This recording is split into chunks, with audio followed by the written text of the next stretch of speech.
कौन जाने कब मौत का पैगाम आ जाए, कौन जाने कब मौत का पैगाम आ जाए, ये ज़िंदगी की आखिरी शाम आ जाए। मगर हम तो ढूंढते हैं वक्त ऐसा, मगर हम तो ढूंढते हैं वक्त ऐसा कि ये ज़िंदगी भी औरों के काम आ जाए, ये ज़िंदगी भी औरों के काम आ जाए। हेलो दोस्तों, मैं आनंद वर्मा आप सभी का स्वागत करता हूं आपके अपने YouTube चैनल ज्ञान बाजार में। दोस्तों, आज हम बात करने वाले हैं कार्यपालिका के बारे में, और कार्यपालिका के बारे में हम पूरा जानकारी यहां से लेने वाले हैं। तो आप हमारे साथ बने रहिए और हम आपको आज कार्यपालिका के पूरा विवरण बताने वाला हूं, और मुख्य रूप से कार्यपालिका के राज्यपाल के बारे में हम बात करेंगे। तो आप हमारे साथ बने रहिए। देखिए, कार्यपालिका दो तरह के होते हैं। कार्यपालिका हमारा एक नाम मात्र की कार्यपालिका होता है और एक वास्तविक कार्यपालिका होता है। नाम मात्र की कार्यपालिका का प्रमुख को राज्यपाल कहा जाता है, और जो वास्तविक कार्यपालिका होते हैं उसके प्रमुख को मुख्यमंत्री कहा जाता है। तो यहाँ से हम जानते हैं कि जो प्रमुख होते हैं नाम मात्र के प्रमुख, वो हमारा राज्यपाल हैं, जो संवैधानिक प्रमुख भी कहे जाते हैं। ठीक है। और यहाँ पे हम देखते हैं कि राज्य सरकार का जो है सारा प्रशासन राज्यपाल के नाम से किया जाता है। जितना भी राज्य सरकार का जितना भी काम होगा, ठीक है, वो सारा जो है शासन प्रशासन वो राज्यपाल के नाम से होगा, लेकिन वो विधानसभा के प्रति उत्तरदायी नहीं होते हैं। राज्य में हमने बताया था कि विधानसभा होते हैं, विधान परिषद होते हैं। ठीक है। तो विधानसभा के प्रति उत्तरदायी नहीं होते। तो राज्यपाल किसके प्रति उत्तरदायी होंगे? वो राष्ट्रपति के प्रति उत्तरदायी होते हैं। तो यहाँ से एक क्वेश्चन बनता है कि राज्य सरकार का जो सारा प्रशासन किसके नाम पर होता है? तो राज्यपाल के नाम पर, मुख्यमंत्री के नाम पर नहीं होता है, क्योंकि नाम मात्र के हैं तो नाम मात्र के हैं, लेकिन वास्तविक काम कौन करता है? तो मुख्यमंत्री करता है। ठीक है। तो यहाँ से ये हमारा क्लियर हो गया। प्रशासन जो होगा वो राज्यपाल के नाम से होगा, और वो विधानसभा के प्रति उत्तरदायी नहीं होंगे। कहाँ पे होंगे? तो ये हमारा राष्ट्रपति के प्रति उत्तरदायी होंगे। तो ये चीज़ यहाँ से क्लियर हो जाता है। उसके बाद हम बात करते हैं कि मंत्रिपरिषद का जो प्रधान होता है वो हमारा मुख्यमंत्री होता है। ठीक है। तो ये चीज़ यहाँ पे क्लियर हो जाता है। अब मुख्यमंत्री और मंत्रिपरिषद दोनों को मिला करके ये जो है व्यक्तिगत रूप से राज्यपाल के प्रति उत्तरदायी होते हैं, और सामूहिक रूप से विधानसभा के प्रति उत्तरदायी होते हैं। इसका मतलब क्या हुआ कि मंत्री जो मुख्यमंत्री हैं और हमारा मंत्रिपरिषद, सारे मंत्रियों को मिला देते हैं तो वो हमारा मंत्रिपरिषद होता है। मंत्रिपरिषद केंद्र में भी होते हैं और राज्य में भी होते हैं। राज्य में सारे विधानसभा के सदस्य मिलकर के मंत्रिपरिषद बनाते हैं, और केंद्र में सारे लोकसभा के सदस्य मिलकर के मंत्रिपरिषद बनाते हैं। तो यहाँ से ये चीज़ क्लियर हो गया कि मुख्यमंत्री और उसके साथ साथ सारे जितना भी मंत्रिपरिषद हैं ये सभी व्यक्तिगत रूप से, मतलब पर्सनली जो होते हैं वो राज्यपाल के प्रति उत्तरदायी होते हैं। ठीक है। और सामूहिक रूप से सारे लोग जब हो गए तो वो हमारा किधर हो जाएंगे? विधानसभा के प्रति उत्तरदायी हो जाएंगे। हम बताए थे कि जो होता है राज्य के स्तर पर होता है वो विधानमंडल होता है, और विधानमंडल 3 भागों में पड़ता है। एक हमारा विधानसभा और विधान परिषद, उसमें राज्यपाल की अहम भूमिका होता है। तो हमारा 3 पार्ट हो गया उसका विधानमंडल का। हम यहाँ पे देख लिए विधानसभा, फिर विधान परिषद, और उसमें राज्यपाल की भूमिका होती है। अब यहाँ पे बात करते हैं हम राज्यपाल के बारे में। तो हम इस वीडियो में पूरा डिटेल से जानने वाले हैं कि राज्यपाल क्या है, उसकी योग्यता क्या है, उनके कार्यकाल क्या है। ठीक है। और उनके स्व अधिकार भी हैं, तो उसके बारे में हम पूरा जानकारी प्राप्त करते हैं। देखिए, सबसे पहले हम बात करते हैं राज्यपाल, जिसको गवर्नर भी कहा जाता है। तो यहाँ पे ये क्या होते हैं? कार्यपालिका का प्रमुख होते हैं। जो भी जिस भी राज्य का राज्यपाल है तो वो वहाँ की कार्यपालिका के प्रमुख होते हैं। नाम मात्र की कार्यपालिका ही है, लेकिन उसका प्रमुख होते हैं। मंत्रिपरिषद के सलाह के अनुसार ये कार्य करेंगे। मंत्रिपरिषद जो भी होगा उस राज्य का, तो उसके अनुसार से उस जो ये सलाह देंगे वही सलाह के अनुसार राज्यपाल काम करते हैं। कुछ मामलों में इसे विशेष अधिकार भी दिया गया है। हम वीडियो में आगे देखेंगे कि राज्यपाल को क्या विशेष अधिकार दिया गया है। अभी यहाँ पे हम बात करते हैं कि कुछ मामलों में इसे विशेष अधिकार भी प्राप्त है। अब बात करते हैं कि दोस्तों, किसी को राज्यपाल बनने का शौक हो तो राज्यपाल वो कैसे बन सकता है, उसका योग्यता क्या होना चाहिए। तो योग्यता हम बात करते हैं कि राज्यपाल की योग्यता क्या है। यहाँ पे देखेंगे कि वो भारत का नागरिक होना चाहिए। दूसरा, वो 35 वर्ष की आयु पूरी कर ली हो। ठीक है। और तीसरा क्या होगा? संसद या फिर किसी राज्य विधानमंडल का सदस्य ना हो। यहाँ से क्या बोला, संसद या फिर किसी राज्य के विधानमंडल का सदस्य ना हो। विधानमंडल में हमारा आता है विधानसभा और विधान परिषद, तो ये दोनों या फिर संसद के किसी भी सदन का सदस्य ना हो। यदि ये होता है तो ये गुण यदि है तो वो राज्यपाल बन सकते हैं। और एक होता है कि किसी भी लाभ के पद पर ना हो। यदि इन सारे गुणों में से सब कुछ है तो वो राज्यपाल बन सकते हैं। अब हम बात करते हैं कि इनका नियुक्ति कौन करता है। तो राज्यपाल का नियुक्ति राष्ट्रपति के द्वारा किया जाता है और वो भी प्रधानमंत्री के सलाह पर। प्रधानमंत्री से सलाह लेते हैं कि हम इनको राज्यपाल नियुक्त करना चाहते हैं। यदि वो सलाह दे दिए तो राष्ट्रपति उन किसी को भी राज्यपाल बना सकते हैं। ठीक है, अब इनका कार्यकाल के बारे में बात करते हैं कि इनका कार्यकाल कितना दिन का होता है। अब इसका सिलेक्शन भी हो गया, नियुक्ति हो गया। नियुक्ति हो जाने के बाद इसका कार्यकाल क्या होता है, 5 वर्ष का होता है। जनरली सामान्यतः 5 वर्ष का होता है, लेकिन उसके पहले यदि राष्ट्रपति चाहे कि इसको हटा दें तो वो आसानी से इसे पद मुक्त भी कर सकता है। कौन करेगा पद मुक्त, तो राष्ट्रपति। क्यों, क्योंकि राष्ट्रपति ही इसको क्या किया था, नियुक्त भी किया था। तो उसके पास यदि हम किसी को रखते हैं अपने यहाँ तो हम उसको आसानी से हटा भी सकते हैं। और वही प्रोसेस यहाँ भी है कि राष्ट्रपति जब इसको नियुक्त किया है तो राष्ट्रपति भी जब चाहेगा तब इसको हटा सकता है। ठीक है, या फिर राज्यपाल यदि स्वयं चाहे कि हम राज्यपाल नहीं रहना चाहते हैं तो उसके पास ये शक्ति है कि वो अपना त्याग पत्र दे सकता है। तो त्याग पत्र किसको देगा, त्याग पत्र राष्ट्रपति को ही देगा। जो उसको सेलेक्ट किया है, नियुक्त किया है, उसी को क्या करेगा, ये त्याग पत्र दे देगा। तो त्याग पत्र यहाँ पे किसको देगा, तो राष्ट्रपति को त्याग पत्र दे सकता है आसानी से। इसके बाद हम बात करते हैं कि शपथ ग्रहण। जब ये इनको नियुक्त किया जाता है उसके बाद इनको शपथ दिलाया जाता है। और शपथ दिलाने का काम करते हैं कि राज्य के उच्च न्यायालय के न्यायाधीश जो होते हैं वो इनका शपथ दिलाते हैं। ठीक है, राज्य के उच्च न्यायालय, हाई कोर्ट के जो होते हैं न्यायाधीश, उनके द्वारा राज्यपाल को शपथ दिलाया जाता है।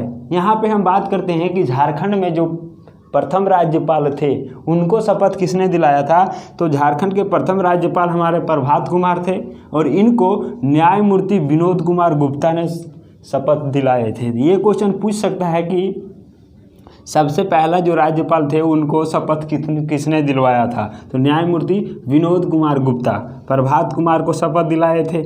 इसके बाद हम बात करते हैं इसका वेतन के बारे में। तो वेतन वैसे जनरली 1,10,000 रुपया दिया जाता है राज्यपाल को प्रति माह। ठीक है, और इसके लिए निःशुल्क सरकारी आवास भी उपलब्ध कराया जाता है रहने के लिए। और इसका जो वेतन होता है राज्यपाल का, वो वेतन हमारा राज्य के संचित निधि पर भारित होता है, मतलब संचित निधि से उसे दिया जाता है वेतन। इसके बाद हम बात करते हैं कि इसे कुछ विशेष अधिकार भी दिया गया है। तो विशेष अधिकार एवं इसका उन्मुक्तियां के बारे में हम बात करते हैं। क्या है, तो इसका अपना कर्तव्य पालन के संबंध में किसी भी न्यायालय के प्रति ये उत्तरदायी नहीं होगा। जैसे हमारा कुछ अपना कर्तव्य है तो वो पालन करने के संबंध में क्या होगा, कोई भी न्यायालय के प्रति हम उत्तरदायी नहीं होंगे। ठीक है, दूसरा हम बात करते हैं कि कार्यकाल के दौरान बंदी इसको नहीं बनाया जा सकता है। इसका विशेष अधिकार है कि कार्यकाल पर है, मतलब वो राज्यपाल यदि है कहीं का तो उस समय उसको बंदी नहीं बना सकते हैं। तो ये चीज़ यहाँ से क्लियर हो जाता है। उसका बाद हम बात करते हैं कि कार्यकाल के दौरान उस पर फौजदारी मुकदमा नहीं चलाया जा सकता है। वो कार्यकाल में है तो इस तरह का हरकत नहीं कर सकते हैं, है ना, क्योंकि उसको विशेष अधिकार मिला हुआ है ये। उसके बाद हम बात करते हैं इसका अधिकार कुछ होगा, कुछ कार्य होगा, तो उनके बारे में हम बात करते हैं। तो यहाँ से हम जानते हैं कि कार्यपालिका अधिकार क्या होता है। ये हमारा राज्यपाल मुख्यमंत्री को नियुक्त करते हैं और मुख्यमंत्री को नियुक्त किए तो मुख्यमंत्री के सलाह से मंत्रिपरिषद के अन्य सदस्यों को भी नियुक्त करते हैं। ये चीज़ क्लियर हो गया कि राज्यपाल क्या करते हैं, मुख्यमंत्री नियुक्त कर दिए। ठीक है, जिसका बहुमत रहता है उसी को मुख्यमंत्री बनाया जाता है और उन्हीं के सलाह पर मंत्रिपरिषद के सभी सदस्यों को नियुक्त किया जाता है। और इन्हीं सदस्यों को, ये हमारा मुख्यमंत्री को और सभी सदस्य को शपथ दिलाने का भी काम कौन करते हैं, तो ये राज्यपाल ही करते हैं। तो यहाँ से ये चीज़ हमारा क्लियर हो गया। अब हम बात करते हैं कि राज्य के महाधिवक्ता एवं राज्य लोक सेवा आयोग के अध्यक्ष की नियुक्ति करते हैं और राज्य लोक सेवा आयोग के सदस्य जो होते हैं उनका भी नियुक्ति कौन करते हैं, तो राज्यपाल ही हमारा करते हैं। ठीक है। राज्य लोक सेवा आयोग के अध्यक्ष हो गए हैं और इनके सदस्य सभी का नियुक्ति राज्यपाल करेंगे। राज्यपाल की सलाह पर राष्ट्रपति उच्च न्यायालय के न्यायाधीशों की नियुक्ति करते हैं। राज्यपाल का सलाह लेंगे कि इनका नियुक्ति करना है तो उच्च न्यायालय के न्यायाधीशों की नियुक्ति करना है तो राज्यपाल राष्ट्रपति का सलाह लेंगे, है ना। राज्यपाल की सलाह पर राष्ट्रपति करेंगे। उच्च न्यायालय का नियुक्ति कौन करेंगे तो वो राष्ट्रपति, लेकिन किनका सलाह लेंगे, राज्यपाल के सलाह से ही करेंगे। तो यहाँ से ये चीज़ क्लियर हो जाता है कि राज्यपाल यदि सलाह दे दिए तो राष्ट्रपति उच्च न्यायालय के न्यायाधीश को नियुक्त कर सकते हैं। उसके बाद हम बात करते हैं कि राज्य में विधानसभा में एंग्लो इंडियन को मनोनीत किया जाता है। एक सदस्य होते हैं एंग्लो इंडियन का। जैसे हम बात करते हैं झारखंड में कुल 82 विधानसभा सीट है तो उसमें अब क्या होता है 81 + 1 होता है ना। 81 क्या है हमारा निर्वाचित होते हैं और 1 मनोनीत होता है जिसको राज्यपाल मनोनीत करते हैं। तो वही है कि राज्य के विधानसभा में एंग्लो इंडियन को मनोनीत किया जाता है, एक एंग्लो इंडियन को जो राज्यपाल ही मनोनीत करते हैं। यहाँ से हम बात करते हैं जो पहला जो राज्यपाल थे प्रभात कुमार, इन्होंने जोसेफ पेचेली ग्लोस्टीन को नियुक्त किए थे, मनोनीत किए थे एक सदस्य। तो इसका शॉर्ट नाम क्या है, जेपी ग्लोस्टीन। तो ये आप याद रख सकते हैं कि पहला जो थे प्रभात कुमार, उन्होंने एक जो मनोनीत किए थे विधानसभा के मेंबर को, वो उसका नाम था जोसेफ पेचेली, इसको जेपी ग्लोस्टीन भी कहते हैं शॉर्ट में। उसके बाद हम बात करते हैं कि राज्य के विश्वविद्यालयों या फिर कुलाधिपति, विश्वविद्यालय का जो कुलाधिपति हैं, ठीक है, या फिर इसको कहते हैं उप कुलाधिपति, दोनों का नियुक्ति कौन करते हैं, राज्यपाल ही करेंगे। जितना भी राज्य के विश्वविद्यालय होंगे उसमें एक कुलाधिपति होते हैं और एक उप कुलाधिपति होते हैं। कुलाधिपति को चांसलर कहते हैं और उप कुलाधिपति को हम वाइस चांसलर कहते हैं। तो दोनों की नियुक्ति राज्यपाल ही करते हैं। तो यहाँ से ये चीज़ भी क्लियर हो जाता है। अब हम बात करते हैं कि राज्यपाल को कुछ विधायी अधिकार भी है।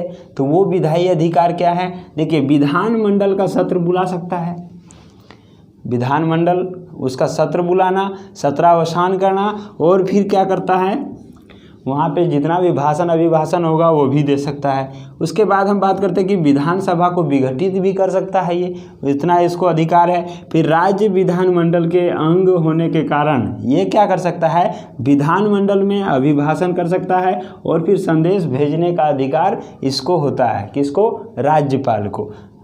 वार्षिक वित्तीय विवरण जिसको बजट कहते हैं, ये हमारा विधानमंडल में प्रस्तुत भी करने का अधिकार राज्यपाल को होता है। अनुदान मांगों और फिर धन विधेयक से के सिफारिश करने के अधिकार भी राज्यपाल को होता है। कोई विधेयक जो बिल होते हैं, कोई यदि विधेयक है तो उसको यदि दोनों सदन में पारित हो गया है, विधानसभा में भी और विधान परिषद में भी, तो ये अंतिम निर्णय उस पर देते हैं। लेकिन जिस राज्य में विधानसभा ही है तो वहाँ पे विधानसभा में पारित होने के बाद वो विधेयक क्या होता है, वो बिल राज्यपाल के पास जाता है और राज्यपाल यदि अंतिम निर्णय उस पर दे दिए तो वो हमारा क्या होता है, कानून बन जाता है, वो एक्ट बन गया और एक्ट बन जाता है तो वो लागू हो जाता है। ठीक है, तो यहाँ से अंतिम निर्णय लेने का भी शक्ति किनको है, राज्यपाल को प्राप्त है। अब बात करते हैं कि विधानसभा के किसी सदस्य के अयोग्यता पर यदि कोई सवाल उठ रहा है, कोई ऐसे सदस्य हैं जो अयोग्य हैं और वो विधानसभा के सदस्य बन गए हैं, तो उस आधार पर क्या करेंगे, उस अयोग्यता के संबंधित जो होगा विवाद, उसका निपटारा निर्वाचन आयोग के परामर्श पर कर देंगे, है ना। निर्वाचन आयोग से परामर्श लेंगे कि आखिर ये कैसे है और उसके आधार पर राज्यपाल उसका निपटारा कर देते हैं। तो इस तरह से हम यहाँ पे विधायी अधिकार भी जान लिए और अधिकार एवं कार्य जो था, अधिकार एवं कार्य राज्यपाल का, उसके अंतर्गत हम जाने कार्यपालिका अधिकार क्या है और विधायी अधिकार क्या है। अब हम जानेंगे कि न्यायिक अधिकार क्या है राज्यपाल का।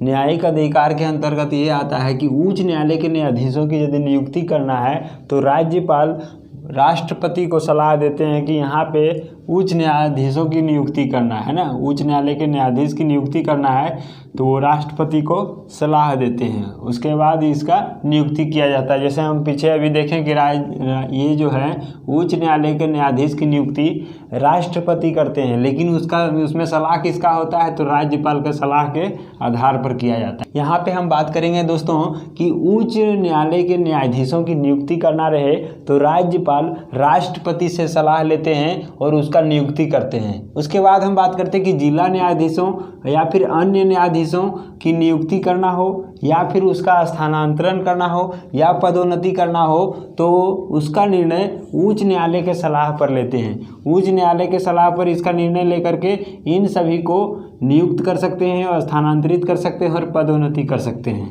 पद से हटा सकते हैं। उसके बाद हम बात करते हैं कि न्यायालय द्वारा दिए गए दंड, न्यायालय द्वारा जैसे कोई भी नागरिक है तो उसको जो दंड दिया जाता है उसमें राज्यपाल को इतना शक्ति है कि उसे क्षमादान कर सकते हैं। कोई भी दंड है तो उसको माफ़ कर सकते हैं, पूरी तरह से उसको क्षमादान करते हैं। लघुकरण मतलब होता है छोटा करना, जैसे 1 साल का सज़ा दिया गया है तो उसको छोटा करके 3 माह भी कर सकता है, 6 माह भी कर सकता है, तो ये लघुकरण कर सकता है। निलंबन कर सकता है, मतलब क्या है कि अभी इसको नहीं मानना है, कुछ दिन के बाद मानना है। जैसे गर्भवती के केस में होता है कि कोई महिला गर्भवती है तो उस समय ये क्या है, निलंबित कर दिया जाता है, रोक दिया जाता है, कभी बाद में उस दंड को दिया जाता है, तो ये चीज़ कर सकता है। लेकिन यहाँ पे बात आता है कि किसी भी नागरिक को यदि मृत्यु दंड से संबंधित कोई दंड है तो मृत्यु दंड के केस में ये कुछ नहीं कर सकता है, तो मृत्यु दंड प्राप्त व्यक्ति को ये कुछ नहीं कर सकते हैं। तो यहाँ से ये चीज़ हो गया हमारा। उसके बाद हम बात करते हैं कि राज्यपाल का जो अगला जो अधिकार है वो हमारा आपातकालीन अधिकार है, कि आपातकाल के दौरान ये क्या क्या कर सकते हैं। तो चलिए हम बात करते हैं कि राज्य में क्या होगा, संवैधानिक संकट हो जाने के बाद क्या करते हैं ये राज्यपाल अनुच्छेद 356 का प्रयोग करते हैं और इसी के तहत अनुच्छेद 356 के तहत ये राष्ट्रपति से जा कर के अनुरोध करते हैं कि राज्य में क्या किया जाए, राष्ट्रपति शासन लागू किया जाए। तो ये चीज़ आप 356 के तहत ये सिफारिश करेंगे जा कर के राष्ट्रपति को कि हमारे राज्य में शासन व्यवस्था अच्छे तरीके से नहीं चल रहा है, संवैधानिक संकट है, तो उस दौरान क्या होगा, राष्ट्रपति वहाँ पे राष्ट्रपति शासन लागू कर देंगे। किस अनुच्छेद के तहत, तो ये हमारा 356 अनुच्छेद के तहत। अब बात करते हैं कि राष्ट्रपति शासन लागू करने का ये सिफारिश कर दिया तो लागू हो गया। उसके बाद हम बात करेंगे कि राष्ट्रपति शासन के समय राष्ट्रपति के प्रतिनिधि के रूप में या फिर केंद्र सरकार के अभिकर्ता जिसको एजेंट कहते हैं उसके रूप में यहाँ के सारे कार्यभार को संचालन कौन करेंगे, तो राज्यपाल ही करेंगे। कब, जब राष्ट्रपति शासन लागू हुआ हो उस समय ही। ये तो हमारे क्या होते हैं, राष्ट्रपति का प्रतिनिधि होते हैं ना, क्योंकि राष्ट्रपति इसको नियुक्त करते हैं राज्यपाल को, तो राष्ट्रपति के प्रतिनिधि हुए। या फिर कह सकते हैं कि केंद्र सरकार का ही क्या है, एजेंट है, ये अभिकर्ता के रूप में है। तो इस राज्य का भी जो भी होगा ये संचालन वो राज्यपाल के द्वारा ही किया जाएगा। ठीक है। अब बात करेंगे कुछ विशेषाधिकार है, उसको विवेकाधिकार है। विवेकाधिकार मतलब स्वयं का अधिकार है, वो अपना अधिकार मान सकता है। ठीक है। वो कौन सा है, तो देखिए राष्ट्रपति को भेजने वाले कोई संदेश है उसमें स्व विवेक का उपयोग कर सकता है। जैसे कोई संदेश भेजना हो राष्ट्रपति का, अब हमारा मन किया हम भेजेंगे, नहीं मन किया तो नहीं भेजेंगे, कुछ ऐसे होते हैं उसी में, सभी में नहीं। ठीक है। कुछ कार्य ऐसे होते हैं जो मंत्रिपरिषद की सलाह पर भी उसे स्व विवेक किया जाता है ना, उस पर हम स्व विवेक कर सकते हैं। मंत्रिपरिषद से सलाह लिए भी और हमको मन किया कि नहीं करना चाहिए तो उसको हम क्या करेंगे, नहीं भी कर सकते हैं। तो यहाँ पे उनको स्व विवेक प्राप्त है। अब बात करते हैं कि कुछ कार्य ऐसे भी हैं जिस पर मंत्रिपरिषद की सलाह की आवश्यकता है ही नहीं, या फिर यदि ये सलाह लिया जाएगा तो उसी के विरुद्ध हो जाएगा। कैसे, देखिए यहाँ पे आर्टिकल 356 लागू करने के संबंध में यदि कोई सिफारिश कर रहा है तो अनुच्छेद 356 में क्या है, राष्ट्रपति शासन। तो राष्ट्रपति शासन कब होता है, जब यहाँ के विधानसभा सदस्य को, उस समय क्या होता है, राष्ट्रपति शासन के समय विधानसभा सदस्य को सबको ये कर दिया जाता है, उसमें मुख्यमंत्री भी निरस्त रहते हैं। तो उस समय क्या है कि देखिए इसी के विरुद्ध हो गया ना, तो इसका सलाह क्यों लेंगे। मान लीजिए किसी को हटाना ही है तो उससे हम सलाह क्यों लेंगे, है ना। तो इस समय क्या है, आर्टिकल 356 लागू करने के संबंध में उससे सलाह नहीं भी ले सकता है, किससे, मंत्रिपरिषद से। उसके बाद बात करते हैं कि विधानसभा में किसी दल को स्पष्ट बहुमत नहीं हो, उस समय क्या करेगा, मान लीजिए चुनाव हुआ, अब किसी भी दल का स्पष्ट बहुमत नहीं है तो उसमें मुख्यमंत्री किसको बनाएगा, है ना। तो ये जब डिसाइड नहीं होता है, किसी को भी स्पष्ट बहुमत नहीं होता है, तो उस समय राज्यपाल क्या करते हैं, स्वविवेक का प्रयोग करके किसी भी दल के नेता को मुख्यमंत्री बना देंगे। उसको अपना विवेक का प्रयोग करेंगे, जिसको लगेगा कि मुख्यमंत्री बनाना चाहिए उसको क्या करेंगे, मुख्यमंत्री बना देंगे। लेकिन क्या होता है कि बाद में इसे बहुमत सिद्ध करना होता है, ठीक है। बाद में जिनको किन्हीं को भी बना दिया तो उनको बाद में अपना बहुमत सिद्ध करना होगा, उसके बाद वो कंटिन्यू मुख्यमंत्री बने रहेंगे। इस केस में क्या होता है कि 2005 में उस समय राज्यपाल हमारा सैयद सिबते रजी थे, है ना। 2005 के राज्यपाल सैयद सिबते रजी थे। और इसके केस में भी क्या हुआ था, उस दौरान भी यहाँ पे हमारा स्पष्ट बहुमत नहीं था, तो वो क्या किए थे, सैयद सिबते रजी ने शिबू सोरेन को वहाँ के मुख्यमंत्री बना दिए। अब क्या होता है भाई कि शिबू सोरेन को बना दिए, लेकिन 10 दिन के बाद क्या हुआ, इनको हटा भी दिया गया। क्यों, क्योंकि ये अपना बहुमत सिद्ध नहीं कर पाए। अब बहुमत सिद्ध नहीं कर पाएंगे तो हटा दिया गया। तो 10 दिन यहाँ पे रहे थे और इनको मुख्यमंत्री से फिर हटा दिया गया। उसके बाद हमारे अर्जुन मुंडा को यहाँ के मुख्यमंत्री बना दिया गया था, ठीक है। तो इस तरह का भी मैटर होता है कि स्पष्ट बहुमत नहीं है तो उस समय स्वविवेक का प्रयोग किया, उसको मुख्यमंत्री बना दिया। लेकिन बाद में यदि वो साबित नहीं कर पाया अपना बहुमत को तो उसको फिर हटा दिया जाता है, और जिसका बहुमत होगा उसको फिर मुख्यमंत्री बना दिया जाता है। अब हम बात करते हैं कि राज्यपाल के द्वारा विवेक से, राज्यपाल जो है अपना स्वविवेक जो ये लगा है, स्वविवेक जो कहीं पे कर रहा है तो उसमें क्या होगा, स्वविवेक किए गए कार्य पर क्या होगा, किसी भी न्यायालय में प्रश्नगत नहीं किया जा सकता है। अपना हम स्वविवेक का उपयोग किए हैं तो वो किसी भी न्यायालय में हमारा प्रश्नगत नहीं होना चाहिए, वहाँ पे प्रश्न नहीं उठना चाहिए कि ऐसा क्यों किए, क्योंकि इनको कुछ विवेकाधिकार भी मिला हुआ है तो इसके अंतर्गत ये कर सकता है। तो यहाँ से हमारा सब कुछ क्लियर हो जाता है कि राज्यपाल क्या है और राज्यपाल की नियुक्ति क्या है, उसका योग्यता क्या है, कार्यकाल क्या है और उसका विशेषाधिकार क्या है, विवेकाधिकार, सब अधिकारों को हमने इस वीडियो के तहत पूरा जानकारी प्राप्त कर लिया है। हमको उम्मीद है कि ये वीडियो आपको बहुत ही अच्छा लगा होगा, सारी बातें आपको समझ में आ गया होगा। यदि अच्छा लगा है तो वीडियो को लाइक कर दीजिएगा और चैनल को सब्सक्राइब कर लीजिएगा। हम आपसे मिलते हैं अगले वीडियो में, तब तक के लिए बहुत बहुत धन्यवाद।